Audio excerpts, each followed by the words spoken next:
लेकिन तादात्म्य को प्राप्त करते ही मनुष्य का इंटरेस्ट ही बदल जाता है। तादात्म्य को पाते ही साथ मनुष्य की अनुभूति के कारण वो सालोक्य और सामीप्य की ओर उतरना नहीं चाहता। माने ये कि जब आपके हाथ में से चैतन्य की लहरियां बहने लग गई और जब आपको दूसरों की कुंडलिनी समझने लग गई और जब आप दूसरों की कुंडलिनी को उठा सकें, तब उसका चित्त इसी ओर जाता है कि दूसरे की कुंडलिनी देखे और अपनी कुंडलिनी को समझे, अपने चक्रों के प्रति जागरूक रहे और दूसरों के भी चक्र को समझता रहे। आकाश में भी अगर आप निरभ्र आकाश की ओर देखें या बादल हो तब भी देखें, आपको दिखाई देगा कि अनेक तरह की कुंडलिनी आपको दिखाई देगी,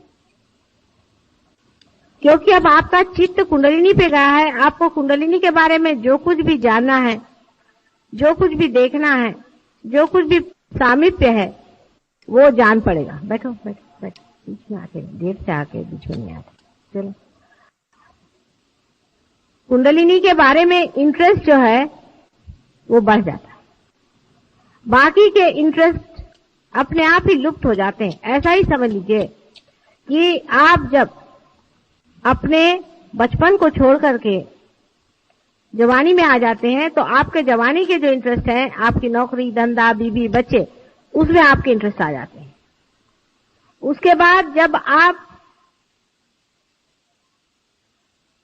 उस इंटरेस्ट से और भी गहनतम इसमें जाते हैं तो आपके बाकी के जो कुछ भी शौक है वो गिरते जाते हैं, अनुभूतियां गिरती जाती हैं और नई अनुभूतियों के ओर आपकी दृष्टि जाती है। या इस प्रकार समझें कि जैसे एक मनुष्य को गाने में रुचि नहीं है और किसी तरह से उसको गाने में रुचि हो गई, शास्त्रीय संगीत में उससे रुचि हो गई, तब फिर उसे कोई सी भी अशास्त्रीय संगीत की महफिल हो, वहां मजा नहीं आने वाला। उसी प्रकार सहज योग में आपकी हालत हो जाना चाहिए। और वास्तविक बाकी तो जो कुछ भी आते हैं या जो कुछ भी शौक है वो तो आपके अंदर धीरे धीरे आती हैं, प्रयत्न पूर्वक आती हैं। इसके कारण वो चीज आपके अंदर चिपक बहुत आसानी से जाती है। हालांकि सहज योग से आपके अंदर क्रांति हो गई है, आप एक नए अवेयरनेस में, एक नई चेतना में आए हुए हैं। आपको वाइब्रेशन समझ में आते हैं, आपको दूसरों की कुंडलिनी दिखाई देती है। आप में से बहुत लोग जागरूक भी कर सकते हैं और बहुत से लोग पार भी कर सकते हैं। हजारों लोगों का आप लोगों ने ठीक भी किया। नई शक्ति में आपका पदार्पण हुआ है और जिससे आप लाभित हैं। लेकिन ये सब करने में एक ही बात का दोष रह गया है कि आपने कोई भी प्रयत्न नहीं किया, बगैर प्रयत्न के ही सट से हो गया। इसके ही कारण शायद हो सकता है कि बहुत से लोग जो सहज योग में वाइब्रेशंस पा भी लेते हैं, ऊंचे उठ भी जाते हैं, तो भी उनका चित्त परमात्मा की ओर, आत्मा की ओर, कुंडलिनी की ओर नहीं रहता है और अब भी वो चित्त बार बार गलत जगह पे जाते रहता है। आपने पूछा था कि पाने के बाद क्या करना है। पाने के बाद देना ही होता है। ये बहुत परम आवश्यक चीज है कि पाने के बाद देना होगा, नहीं तो पाने का कोई अर्थ ही नहीं है। और देने के वक्त में एक बात, सिर्फ एक छोटी सी बात याद रखनी है कि जिस शरीर से, जिस मन से, जिस बुद्धि से, माने इस पूरे व्यक्तित्व से आप इतनी जो अनुपम चीज दे रहे हैं वो स्वयं भी बहुत सुंदर होनी चाहिए। आपका शरीर स्वच्छ होना चाहिए, शरीर के अंदर कोई बीमारियां नहीं होनी चाहिए। अगर कोई बीमारी है, बहुत से सहयोगी में ऐसा भी होगा कि उनके अंदर अगर शारीरिक बीमारी है तो सहयोग से पहले तो वो बहुत कहते हैं कि साहब मेरी ये बीमारी है, वो ठीक होना चाहिए, वो बीमारी ठीक होना चाहिए, लेकिन सहयोग के बाद में इतना चित्त नहीं रहेगा बीमारी की ओर। अरे हो जाएगा ठीक, चलो ठीक है, ये बात गलत है। आपको कोई सी भी जरा सी भी तकलीफ हो जाए, आप फौरन वहां हाथ रख के अपनी तबीयत ठीक कर सकते हैं। अपनी फिजिकल साइड बहुत साफ रख सकते हैं। बहुत ज्यादा उसमें कुछ करने की जरूरत नहीं है, स्नान करना और स्वच्छता से रहना और अपनी फिजिकल साइड ठीक करना। लेकिन उसके लिए मैंने एक चीज का कहा है कि जैसे सवेरे कहते हैं कि सबको बाथरूम जाना चाहिए, मुख साफ करना चाहिए, तो सहज योगियों के लिए सोने से पहले पानी में बैठना 5 मिनट अत्यंत आवश्यक। वो चाहे कोई भी हो, आप बड़े पहुंचे हुए हो, आपका हमें नहीं पकड़ता, ये इससे मतलब नहीं है। आपको 5 मिनट पानी में बैठना चाहिए। आप लोगों को ये आदत लगे इसलिए मैं जबरदस्ती बैठती हूँ कभी कभी, चलो मैं भी पानी में बैठती हूँ तो मेरे सहयोगी बैठेंगे। ये आदत बहुत ही अच्छी है। 5 मिनट पानी में सब सहयोगों को बैठना चाहिए। फोटो के सामने दीप जला करके, कुंकू वगैरह लगा के, फोटो के सामने दोनों हाथ रख के, दोनों पैर पानी में रख के सब सहयोगियों को बैठना चाहिए। आपके आधे से ज्यादा प्रॉब्लम सॉल्व हो जाएंगे अगर आप ये करें। चाहे कुछ हो जाए, आप 5 मिनट की कोई मुश्किल नहीं है। सोने से पहले पानी में सबको बैठना चाहिए।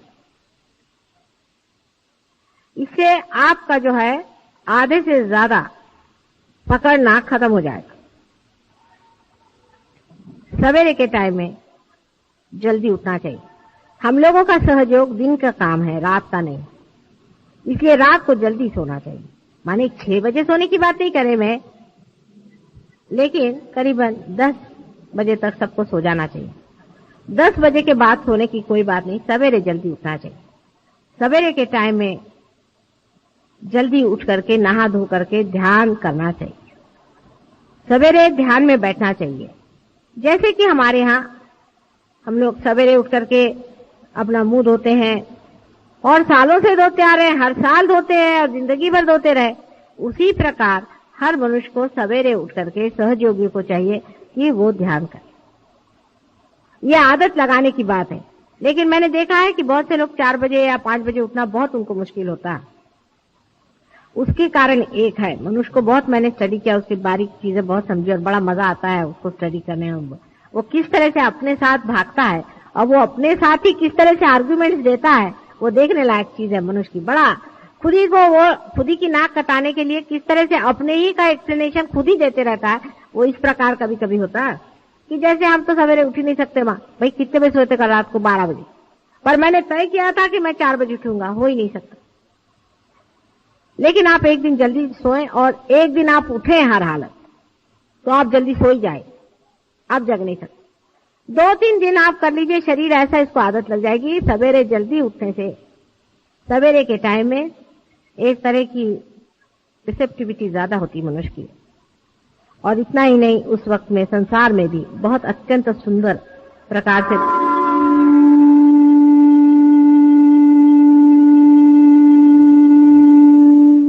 ते मशीन आहे ना, ते बरोबर आहे, पण माणसांचं असंच होतं कधी कधी, मध्येच काहीतरी डोकं भडकतं, समजत नाही का।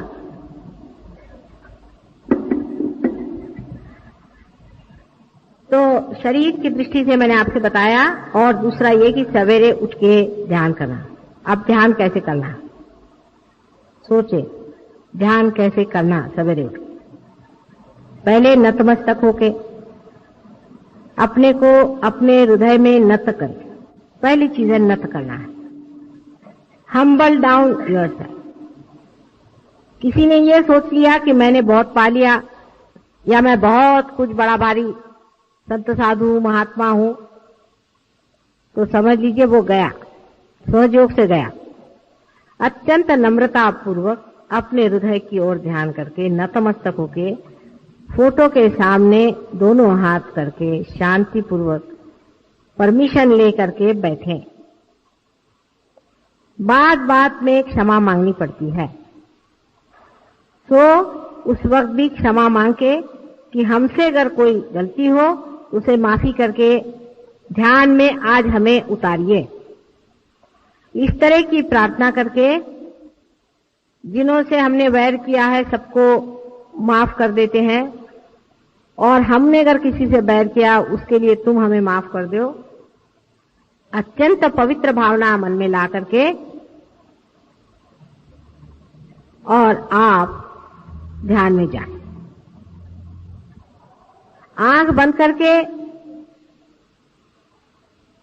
और थोड़ी देर ध्यान करें। आप कितने मिनट करें इससे कोई मतलब नहीं होता। यह सवाल पूछना बहुत गलत बात है। आप 5 मिनट करिए और चाहे 10 मिनट करिए। 5-10 मिनट एकाग्रता से आप ध्यान करें।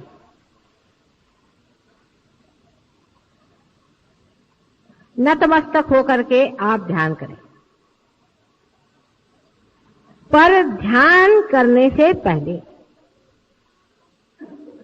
इसको समझ लें, ध्यान करने से पहले जहां बैठ रहे हैं उस आसन में बंधन दें, अपने को बंधन दें,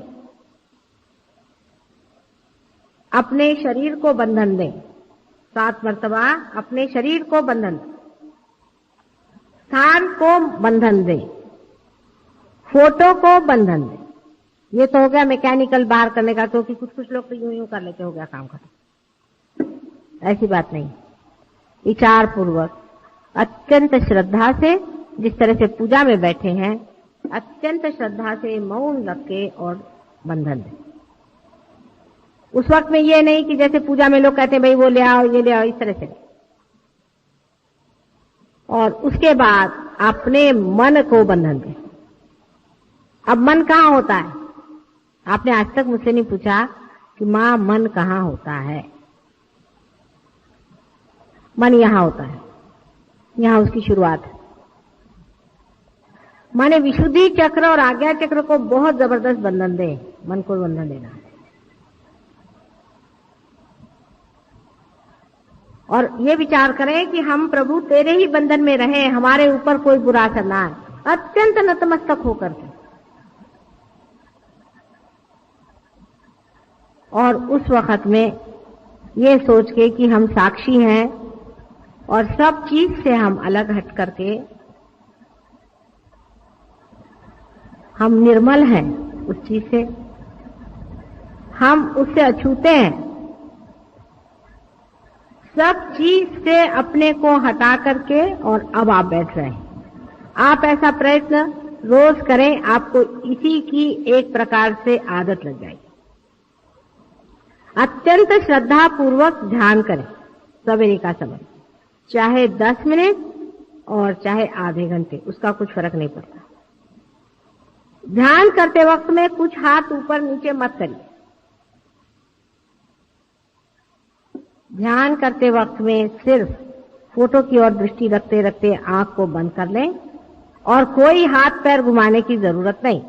उस वक्त कोई सा भी चक्र जो खराब हो, उस चक्र की ओर सिर्फ दृष्टि करने ही से वो चक्र ठीक हो जाएगा। क्योंकि उस वक्त मैंने कहा है कि गति ज्यादा रहती है सवेरे के टाइम।